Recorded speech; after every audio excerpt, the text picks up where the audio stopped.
Buenas tardes a todos, bienvenidos a una nueva edición de Break Time to Think.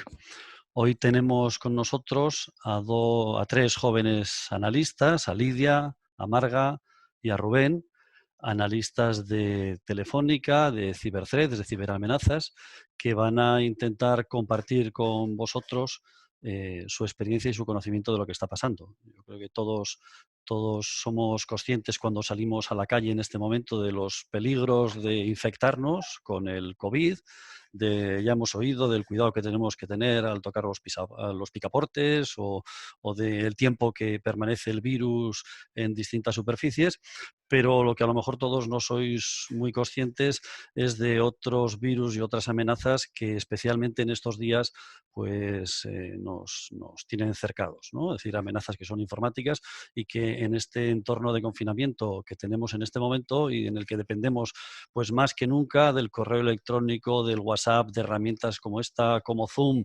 etcétera, para mantenernos en contacto, para seguir las clases y seguir trabajando, pues también ha alertado a los ciberdelincuentes, ¿no? Para estar más que nunca activos en este mundo. Y bueno, pues eso es lo que esperamos un poco de Lidia, de Marga y de Rubén, ¿no? Que nos expliquen qué está pasando y que nos den algunas recomendaciones de lo que podríamos o deberíamos estar haciendo.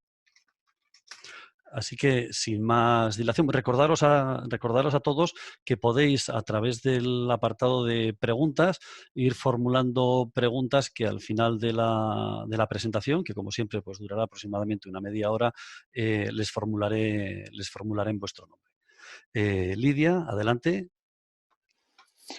Sí, hola. En primer lugar, bueno, yo soy Lidia y junto con mi compañera Marga y mi compañero Rubén queríamos agradecer a José Luis la invitación para participar en estas charlas que se vienen organizando desde la Universidad de Deusto y en las que se están abordando desde distintas materias aspectos relacionados con el COVID-19. En nuestro caso, la materia que queremos abordar en relación con esta pandemia es el ámbito de la ciberseguridad. Y de ahí el nombre que hemos querido dar a la ponencia, COVID-19, las otras infecciones, donde con esas otras infecciones nos queremos referir a las que se producen contra los usuarios, pero contra sus equipos, contra sus dispositivos móviles, contra sus portátiles. Por lo tanto, siempre estamos hablando de un ámbito puramente digital. Nos comentaron cuando nos hicieron la propuesta de la presentación que se trataría de una ponencia a un público diverso, así que hemos intentado hacerla genérica, sencilla y con un claro fin divulgativo para tratar de que todas las dudas que se puedan plantear sean lo más sencillas posibles y cuanto menos mejor. Nuestro objetivo principal es dotaros de una serie de EPIs informáticos. Hemos querido hacer ahí una especie de analogía para que entendáis esta charla como una especie de mascarillas que podáis poner en vuestros dispositivos. Por nuestra parte, la experiencia que contamos y en la que hemos basado nuestra charla es nuestro trabajo diario en el servicio de ciberthreats de Telefónica, que se dedica a la monitorización de los activos de distintos clientes que se tienen en el servicio para tratar de evitar fraudes que se realizan contra ellos y de forma preventiva evitarlos antes de que se lleguen a producir.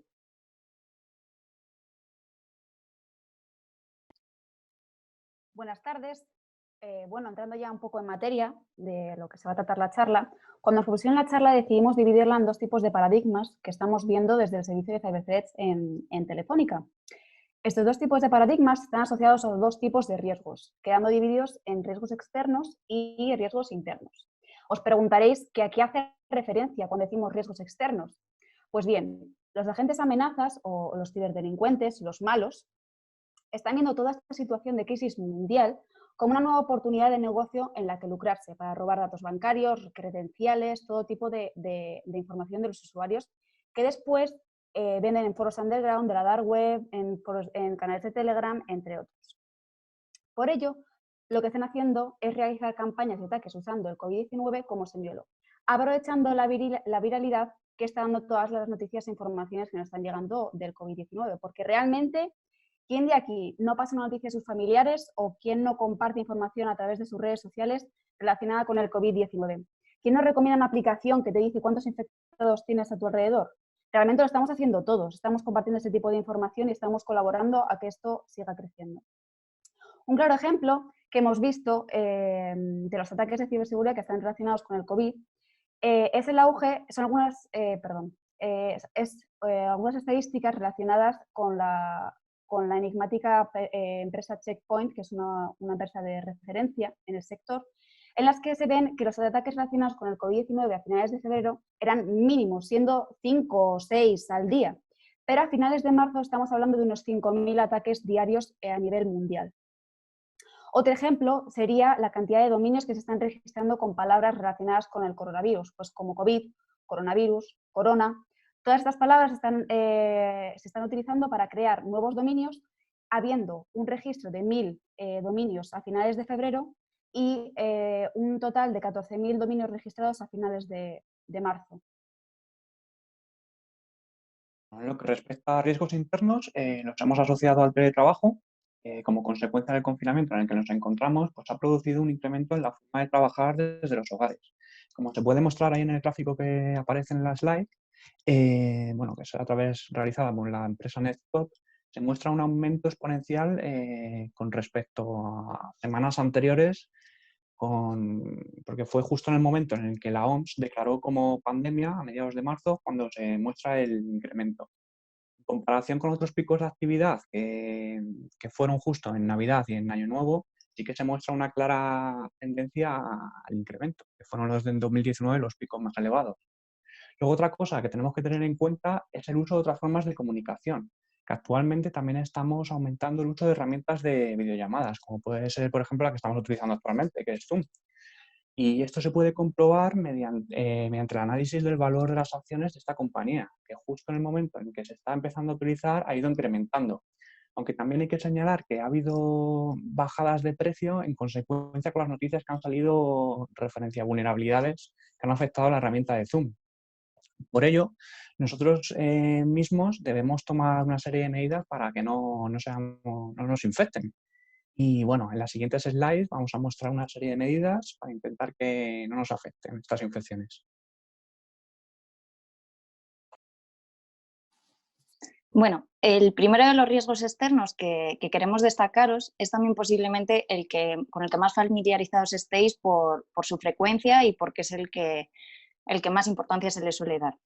Se trata de las campañas de phishing o de malspam, también se le llama, que nos llegan casi de forma diaria a nuestros correos electrónicos y que lo que pretenden en último término es obtener una ganancia económica, bien a través del robo de credenciales de combinaciones de usuario contraseña que metemos en los sitios ilegítimos, o bien porque directamente facilitamos los datos bancarios.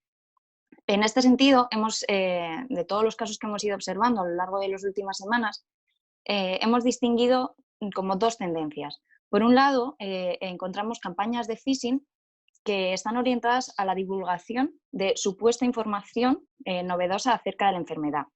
Estas campañas, lo más frecuente es que suplanten a organismos sanitarios como la Organización Mundial de la Salud o incluso autoridades locales sanitarias, y están enfocadas a un público general. En este caso, una campaña muy destacada que se mencionó en los medios de comunicación fue el ciberataque al que apuntaban en rueda de prensa desde la Policía Nacional hacia mediados de marzo, y en el que se apuntaba a que se había producido un ciberataque que pretendía romper el sistema sanitario español. Bueno, tras los análisis de la información un poco más detenidos, se vio que no se trataba tanto de un ciberataque como tal, que pretendía únicamente afectar a los hospitales españoles, sino que se enmarcaba dentro de una campaña de phishing internacional que había afectado a trabajadores sanitarios. Lo que pretendía esta campaña era distribuir el ransomware de la familia Netwalker a los usuarios que abrían los correos y que finalmente se infectaban. Lo que hace el ransomware Netwalker y otros tipos de ransomware fundamentalmente es cifrarte la información que tienes tú en el ordenador. Por lo tanto, podemos ver que no era tanto una disrupción contra los hospitales o contra el sistema hospitalario lo que se pretendía, sino una disrupción de los propios usuarios. Luego, por otro lado, hemos visto también bastantes campañas un repunte en las campañas de phishing que suplantan a otro tipo de empresas que siguen prestando servicios durante estos días de confinamiento. Un ejemplo muy claro está en las empresas de logística, pues tenemos a Correos, tenemos a Amazon, DHL, con phishings creados específicamente con la temática del COVID. En el caso que os hemos puesto en la presentación, se trataba de un correo, era un SMS en una campaña que se llama smishing, la técnica es como un phishing, pero que te llega a través de un mensaje al móvil. Y te llegaba un SMS en el que te decía que para desinfectar tus paquetes y poder entregarlos en la oficina, tenías que pagar 1,40 € para desinfectarlos. Bueno, en realidad tú cuando introducías tus datos para realizar el pago de ese 1,40 €, lo que estabas era facilitando toda tu información bancaria y el robo posterior iba a ser de una cifra un poco más elevada.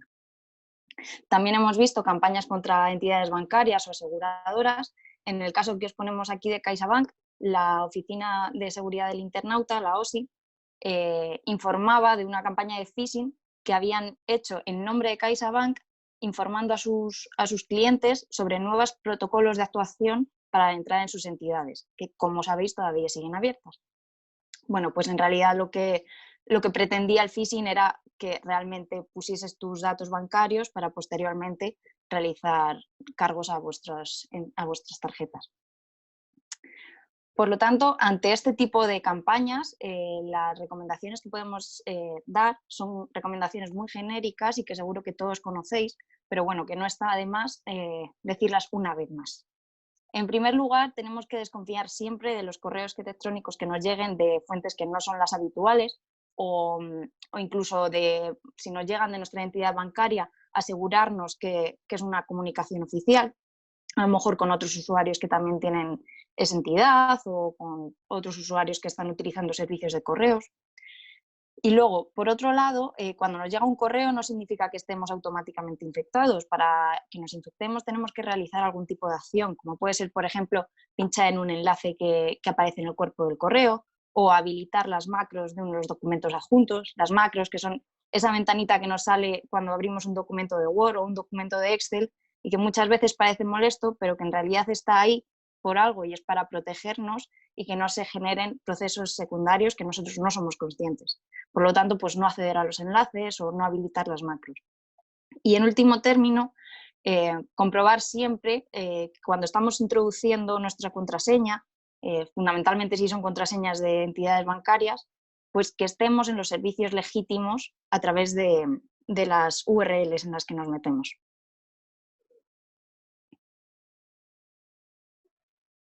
Bueno, otro de los riesgos externos que hemos estado observando a lo largo de este periodo de confinamiento son aplicaciones interactivas. Os preguntaréis qué hace referencia a estas aplicaciones interactivas. Pues bien, son todas aquellas que presentan información de manera dinámica y con las que el usuario puede interactuar.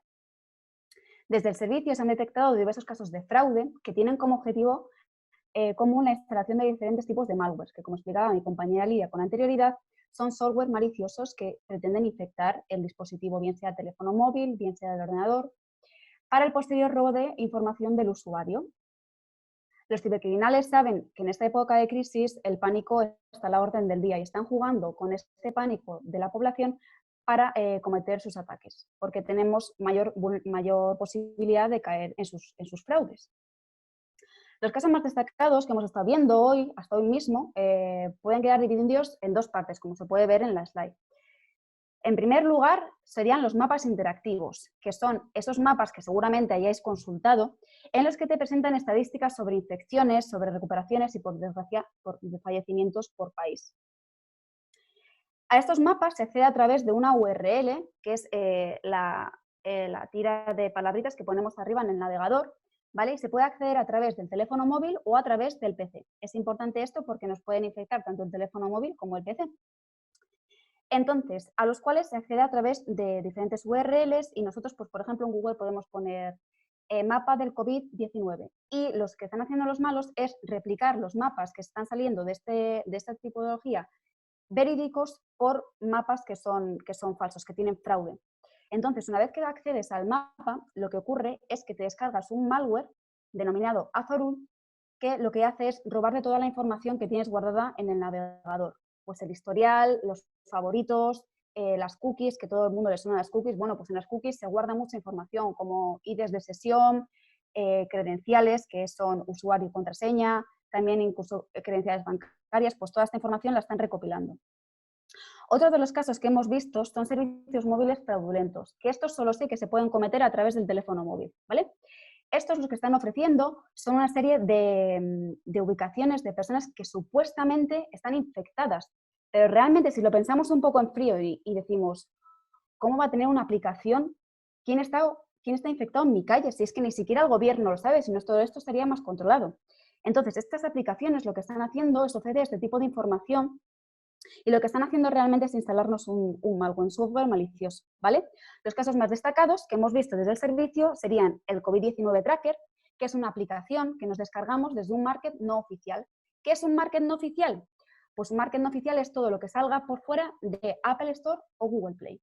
Entonces nos bajamos la aplicación y nos pide una serie de permisos, pues acceder, como cuando te bajas el WhatsApp que te pide acceder a los contactos, acceder a la cámara, pues esta aplicación igual, hasta que consiga tener permisos de administrador del teléfono y nos instala un malware denominado, de la tipología de ransomware, que como explicaba mi compañera Lidia con anterioridad, es el tipo de malware que te cifra toda la información que tienes. Entonces, a través de una serie de amenazas te hacen sextortion, ¿vale? Y te dicen que tienes que pagar una cuantía porque tienen todas tus fotos, todos tus vídeos y todos tus contactos, y si no pagas una cuantía determinada en menos de 24 horas, repartirán toda esta información a todos tus contactos.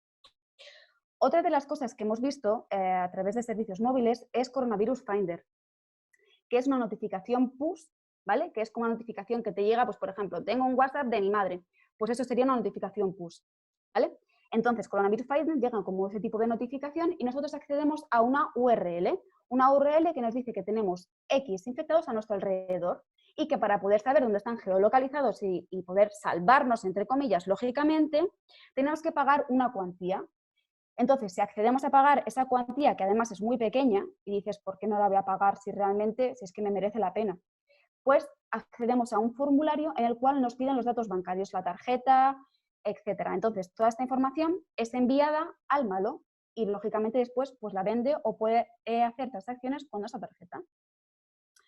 ¿Qué podemos hacer entonces nosotros para intentar evitar caer en este tipo de fraudes? Bueno, lo primero, intentar evitar instalarnos cualquier aplicación que esté fuera de Google Play o Apple Store, ¿vale? Eso en primer lugar. Y sobre todo, intentar descargarnos aplicaciones que estén recomendadas por organizaciones que las verifiquen, pues como el gobierno, aunque sí que es verdad que, por ejemplo, se ha visto que la aplicación que hizo la Comunidad de Madrid también recolectaba datos de usuarios, pero bueno, es mejor que instalemos aplicaciones oficiales para intentar librarnos de este tipo de fraudes. Y además debemos prestar especial atención a las fuentes que consultamos, no quedándonos solo con las primeras fuentes que salen en Google, porque realmente muchas veces son fraude, intentando que siempre sean fuentes oficiales, como la página del gobierno o periódicos reconocidos como por ejemplo El País.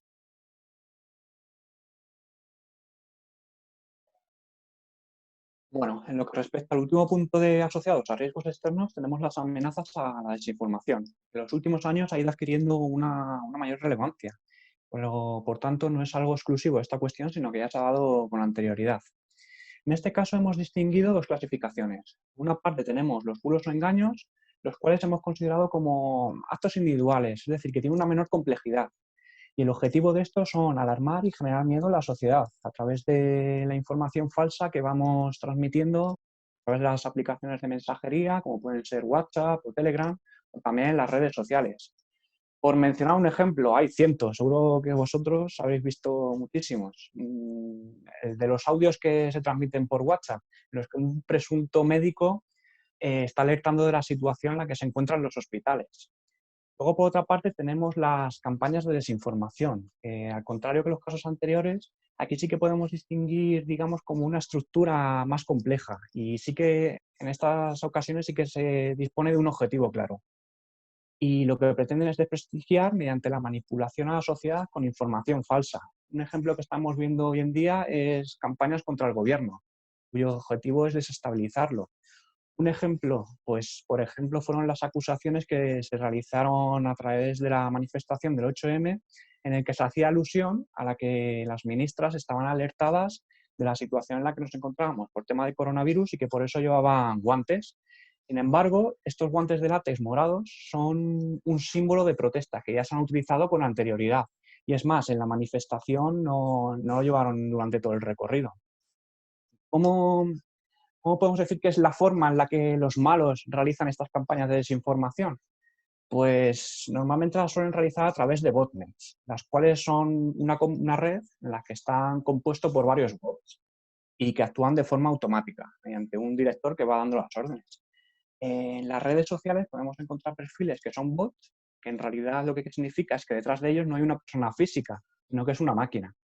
Y bueno, para explicar un poco un mecanismo que se suele utilizar así de forma sencilla a través del gráfico que hay en la slide, pues por ejemplo, un bot publica en Twitter un tweet con información falsa.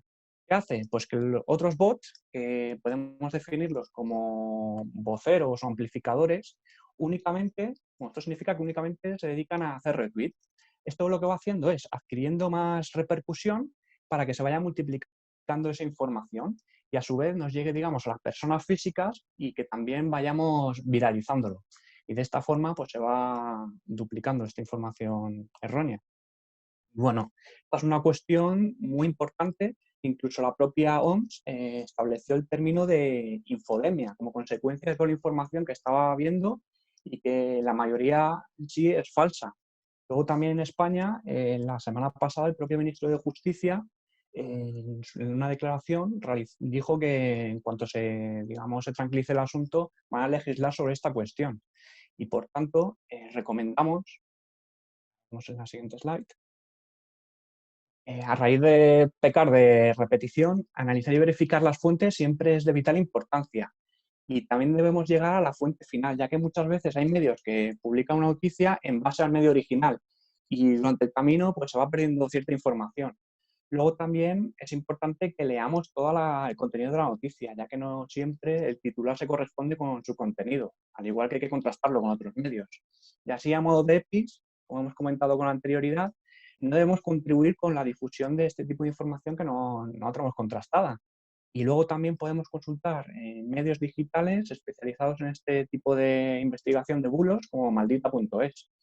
Y bueno, pues a continuación vamos a comenzar a analizar los riesgos internos. Bueno, como todos sabemos, esta nueva situación mundial lo que ha generado es una nueva forma de trabajo y no solo de trabajo, sino también de estudio, que parecía que ya había empezado a estilarse hace unos años, pero que ahora se ha implementado de forma abrupta.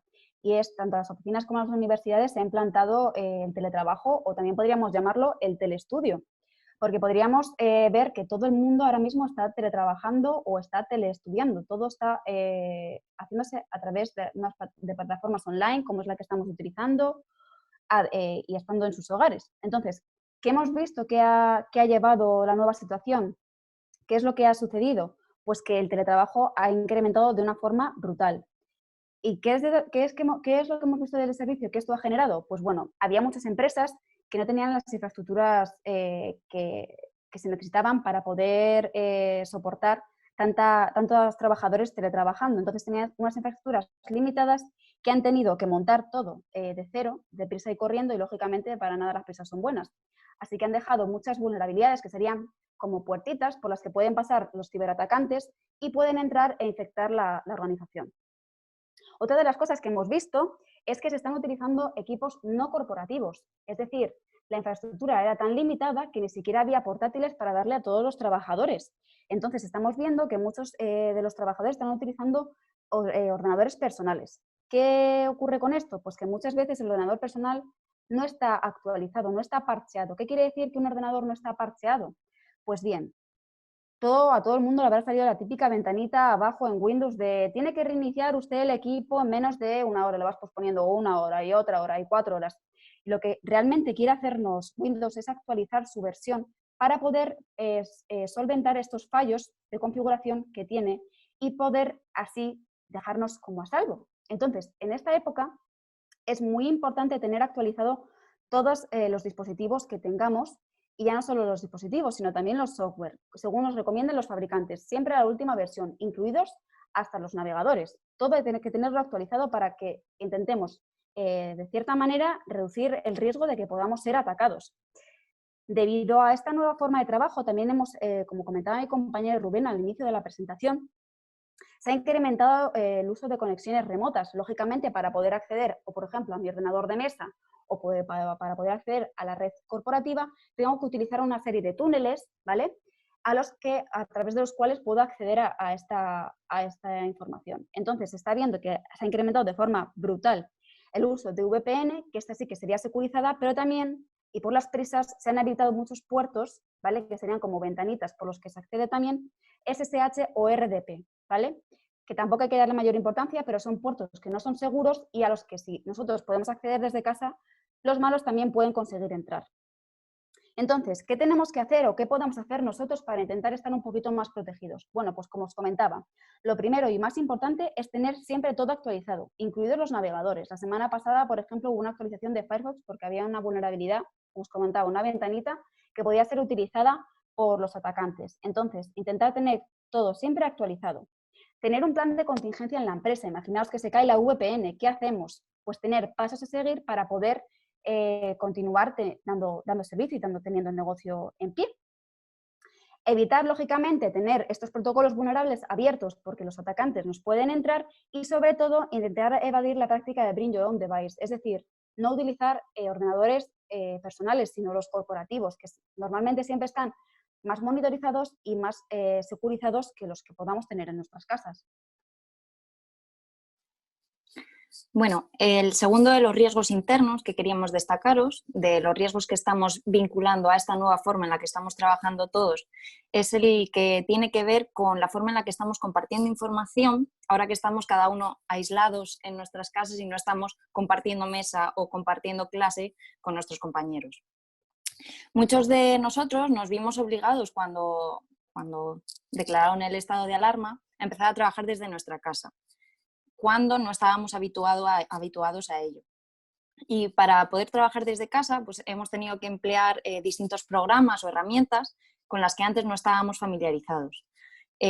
Algunas de esas plataformas en las que estamos compartiendo información son gratuitas o tienen alguna funcionalidad que no está tan protegida y que hace que toda la información que estemos volcando ahí sin nuestro conocimiento se esté mostrando de forma pública. Algún ejemplo que ha afectado a grandes empresas o incluso a organizaciones es, por ejemplo, Trello, que es una plataforma de organización de tareas, de listados de asuntos, o, por ejemplo, GitHub, que es una plataforma para compartir código en la que muchos usuarios han colgado directamente la información pues para trasladarla de la oficina a su casa. Y, por ejemplo, el riesgo de colgar un trabajo a medias en una aplicación como GitHub puede suponer pues, que nos copien todo nuestro trabajo. Imaginaos que es una página web entera a la que se ha publicado el código, pues los malos, por así decirlo, cogen la página web y montan un caso de phishing mucho más creíble porque tienen toda esa página web. O, por ejemplo, Mega, donde muchas veces compartimos información que pesa un poquito más y que no podemos mandar por correo electrónico. Entonces, toda esa necesidad de compartir información entre nosotros, de compartir contraseñas, de llevarnos información del trabajo a casa, debe ser realizada con un poquito de cuidado. El uso de herramientas con las que no estamos familiarizados también tiene que ver con aquellas que nos bajamos de forma rápida o porque nos dicen, pues voy a dar una charla por Zoom, bajaros todos Zoom. Y muchas veces pues lo hacemos con licencias de prueba, con licencias gratuitas o incluso habrá quien lo hace con licencias piratas. Y cuando empleamos este tipo de herramientas de esta forma, tenemos que tener en cuenta que los desarrolladores de esos productos, su interés está en nuestros datos. Es decir, si nosotros nos bajamos algo que es gratis, siempre va a haber un coste detrás de esa gratuidad. Entonces, muchas veces cuando empezamos a utilizar herramientas nuevas debemos de revisar las configuraciones que existen por defecto en estas herramientas y un claro ejemplo, como veníamos viendo, es el de Zoom, que, bueno, se han mencionado muchas cosas de Zoom, pero una de las cosas sencillas que se han mencionado y que se puede cambiar, simplemente es la configuración que tiene la plataforma por defecto cuando tú te la bajas o te invitan a una sesión.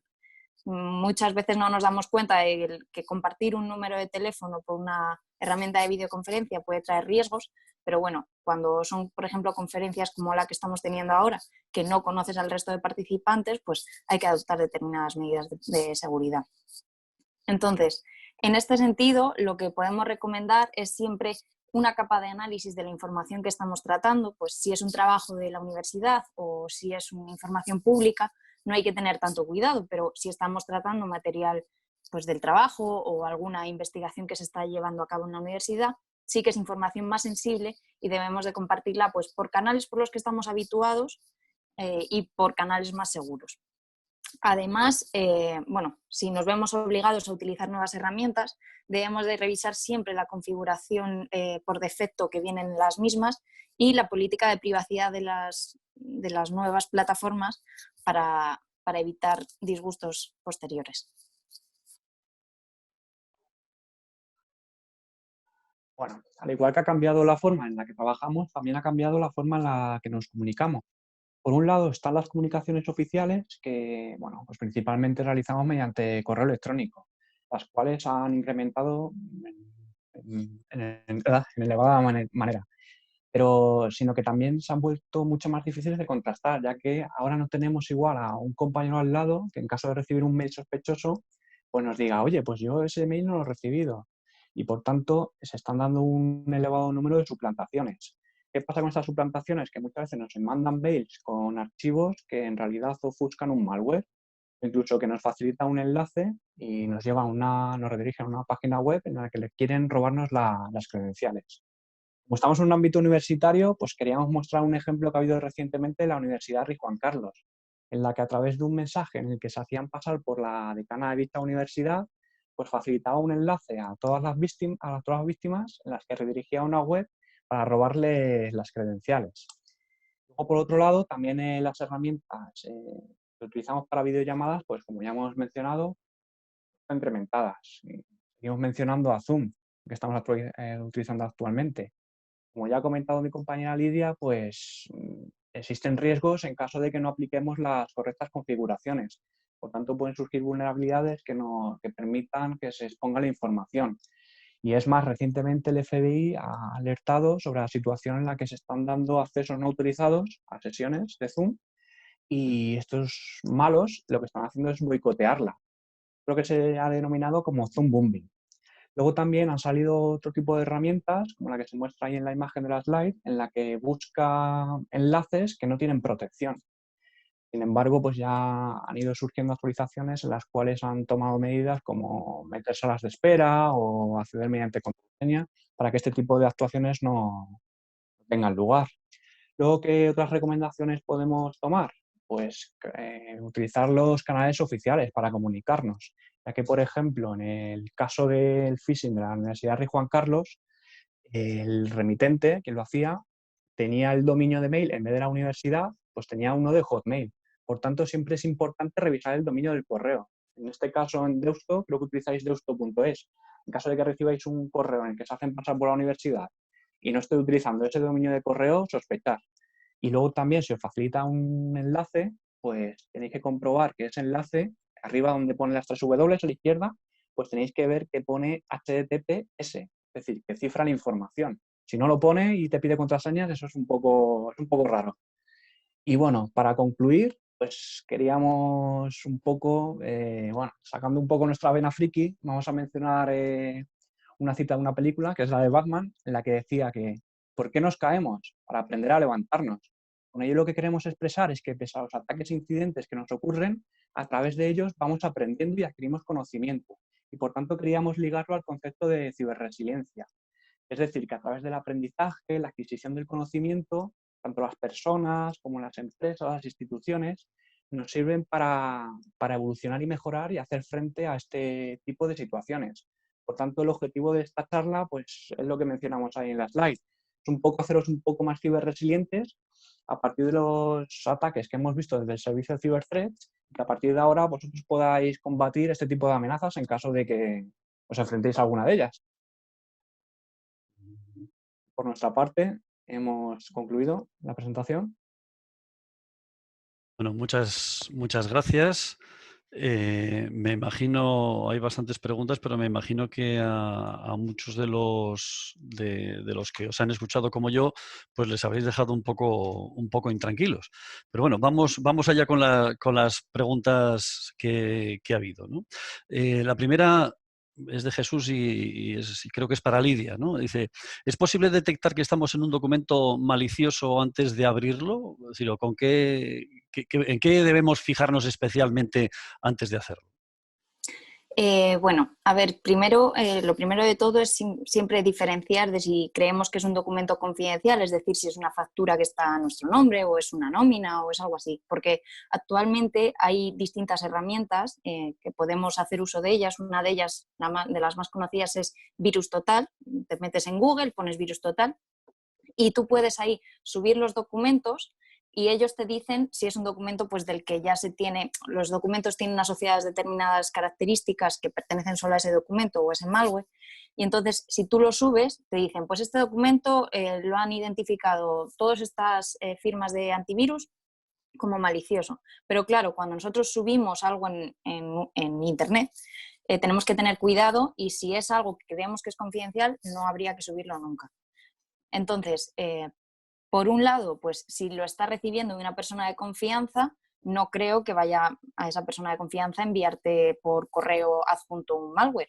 Pero bueno, ante la duda, pues nunca habilites las macros y ya está. Y luego si te manda algo, pues Bankia o Correos o cualquier otro, o la universidad misma, pues siempre puedes acceder a la web de la universidad o a la web de la entidad bancaria o a la web de la empresa, y ahí la información que ellos te pasen siempre debería estar publicada pues en tu área personal o algo así. Luego además, si por ejemplo te lo manda la universidad, también puedes comprobar si otros compañeros o si te lo mandan del trabajo, si otros compañeros de trabajo han recibido esa información. Si todos lo habéis recibido, puede ser una campaña que os lo han mandado a todos, pero si solo te lo han mandado a ti y es una campaña genérica, pues es un poco raro, ya tienes que empezar a sospechar. Pero bueno, si crees que no es confidencial, lo puedes subir a VirusTotal y en VirusTotal, por ejemplo, puedes salir de dudas fácilmente. Marga, y si no hemos sido cuidadosos o si hemos tenido mala suerte y nos hemos infectado e intentan extorsionarnos, nos pregunta Ichaso, ¿qué podemos hacer si nos amenazan con borrar nuestros datos? Lo primero y más importante es que no se debe pagar, porque realmente estamos hablando con gente que son cibercriminales y no estamos seguros de si pagamos esa cuantía, si vamos a conseguir nuestra información. Entonces, lo más importante, dependiendo del dispositivo que nos hayan infectado, es hablar con un especialista para ver si nos pueden ayudar a desencriptar el ordenador. Cuando tenemos casos de ransomware, lo mejor es contratar a un servicio especial que se llama análisis forense para ver si nos pueden hacer un reversing, que es una técnica que se utiliza para ver el malware que se ha utilizado para infectarnos el ordenador, y ellos nos ayuden a recuperar toda la información. Pero sí que es cierto que cuando nos hemos infectado con un ransomware es complejo recuperar la información. Pero lo más importante es no pagar, porque verdaderamente son muy pocos los casos que después recuperas la información, y contratar con un especialista. Incluso yo conozco casos de que han hablado con la policía para ver si les podían ayudar y demás. Contratar con organismos oficiales, como puede ser también un servicio, pues, por ejemplo, el de Telefónica o Securizame. Hay diferentes plataformas que te pueden ayudar a intentar desencriptar esa información. Rubén, señalabas, hablando de los bulos y de las fake news, intentar ir a la fuente original de las noticias. Lo que pasa es que en este mundo acelerado en el que vivimos, donde leemos las noticias en el móvil desde el Twitter, pues además de la dificultad intrínseca, ¿no?, de buscar la fuente original, es decir, ¿cómo, aparte del sentido común, ¿no? Es decir, ¿hay alguna otra pista que nos puede ayudar a identificar fake news, bulos, algo rápido? Bueno, en referencia a esa cuestión, bueno, muchas noticias ya en el contenido del texto te ponen la fuente original, por lo tanto tampoco creo que sea un problema en consultarla. Entonces, una búsqueda rápida en Google se encuentra fácilmente. Respecto a detectar bulos o no, pues Como he mencionado, hay medios que están especializados en este tipo de cuestiones, como puede ser el equipo de Maldito Bulo, que nos hemos puesto de referencia a su web, maldita.es, que se dedica a analizar este tipo de cuestiones. Por lo tanto, yo creo que si nos esforzamos un pelín más, podemos ayudar en no difundir este tipo de informaciones y evitar esta desinformación. Asimismo, consultar varias fuentes también es muy recomendable. No solo os quedéis con la primera que veáis.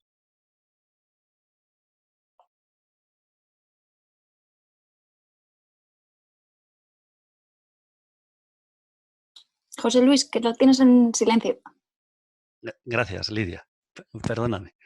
Decía que cualquiera de los tres, quien se sienta más cómodo con la pregunta, como hemos mencionado en varias ocasiones Zoom, pues porque además, o incluso porque ha estado entre las noticias últimamente muy a menudo, y habéis mencionado también algunas buenas prácticas en la configuración de Zoom o de las herramientas. Había varias preguntas. Uno, ¿qué vulnerabilidades tiene? Un poco más así para que lo entendamos todos un poco mejor. ¿Y qué recomendaciones específicas para quien lo vaya a instalar, como los que lo estamos usando ahora?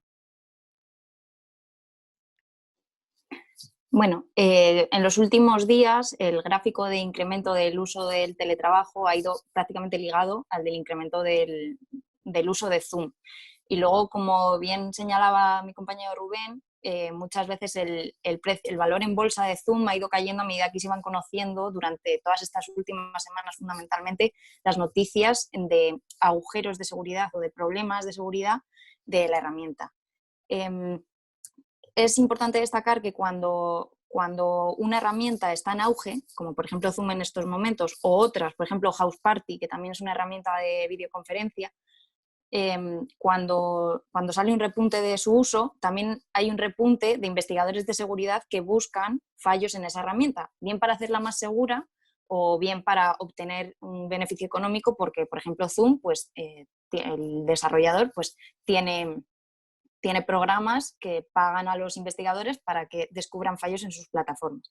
Entonces, en estas últimas semanas han sido varias las vulnerabilidades que se han descubierto de Zoom, pero por su parte las han parcheado todas, todo lo más rápido que han podido. Esto no quiere decir que mientras estaban públicas pues no se haya aprovechado algún cibercriminal de ellas, pero bueno, por el momento, si tú te bajas Zoom y los tienes siempre actualizado, eso es muy importante, tanto para Zoom como para cualquier otra herramienta, si lo tienes siempre actualizado, pues en estos momentos, en cuanto a vulnerabilidades, no hay ningún problema. Luego, otro tipo de ataques, que es el que ha comentado mi compañero Rubén, el de Zoom Bombing, la base del problema es que la gente estaba compartiendo los enlaces, por ejemplo, el que ha compartido José Luis o desde la Universidad de Deusto para la asistencia a las clases, bueno, a las charlas, a las conferencias, lo compartían a través de canales no seguros. Si yo pongo el acceso, la URL de acceso a mi charla de Zoom en un Twitter y todo el mundo lo puede ver, pues lo que hacía la gente es que se estaba metiendo en todas esas charlas que encontraban las URLs de acceso y las estaban boicoteando.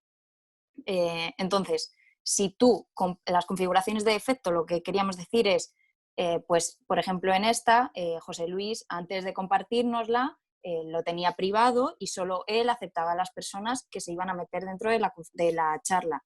O necesitas una solicitud previa de acceso.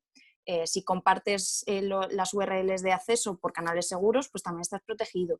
Lo que hemos dicho de la configuración de que no se muestren, si tú creas una nueva reunión, pues que no se muestren los números de teléfono de los usuarios que están dentro de las reuniones, o por ejemplo, pues que la charla en la que estás, que has creado tú, tenga una contraseña para acceder a la misma. Todo ese tipo de configuraciones que son un poco de lógica, de pues, poner contraseñas, no compartir por Twitter los enlaces. Ese tipo de configuración no requiere una configuración con mucha complejidad, son cosas básicas, pero que sí que es verdad que hay que meterse dentro de tu perfil e ir configurándolo.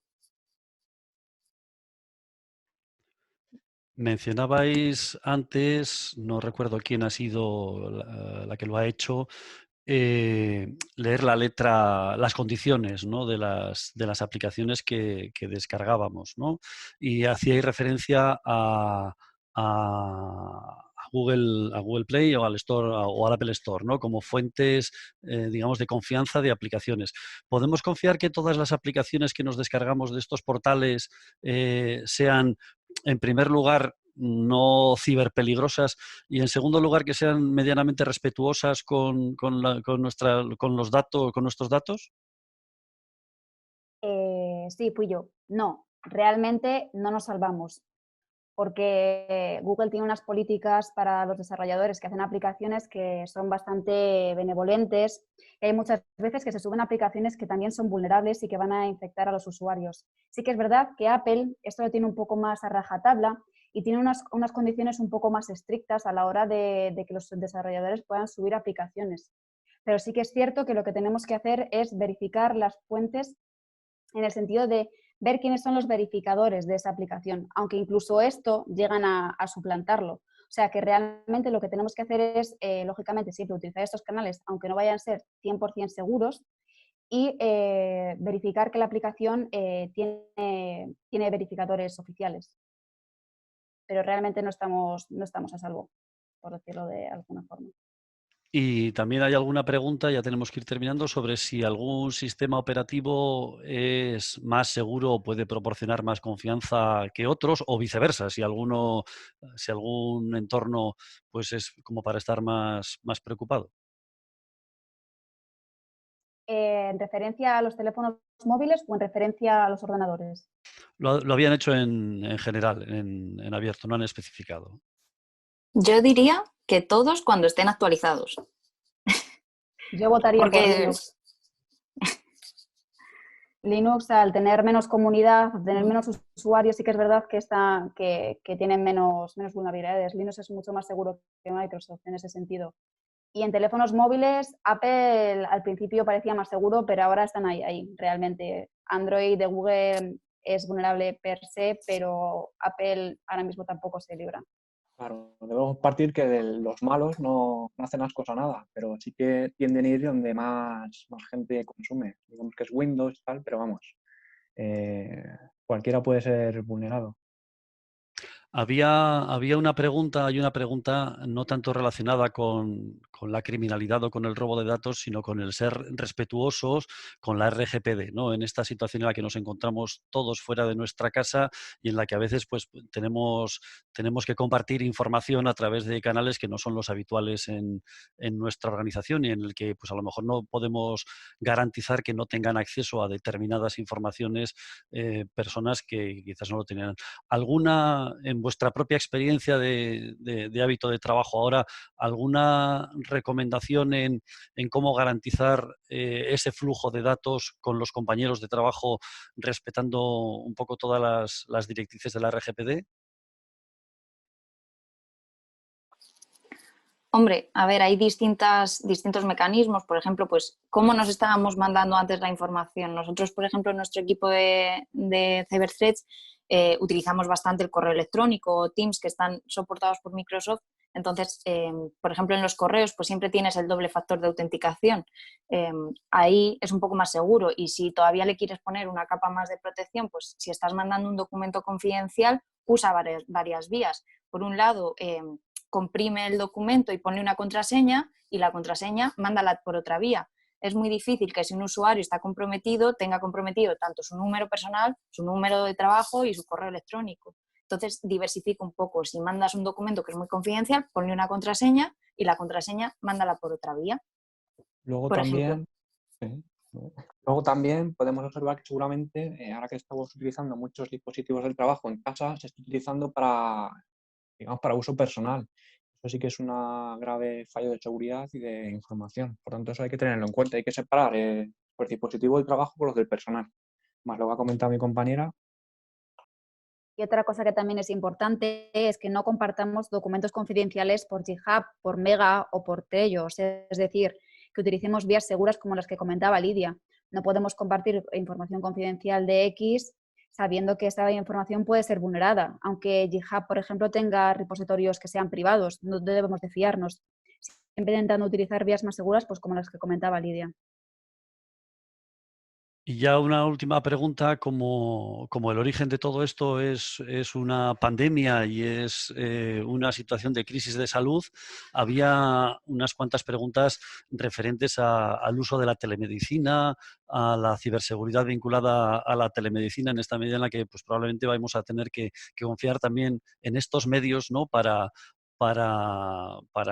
el cuidado de nuestra salud. ¿Tenéis así alguna experiencia o algo que hayáis visto, algún comentario? Sí, bueno, debemos de partir que este tipo de dispositivos no están fabricados para sufrir algún tipo de ciberataque, por tanto son vulnerables.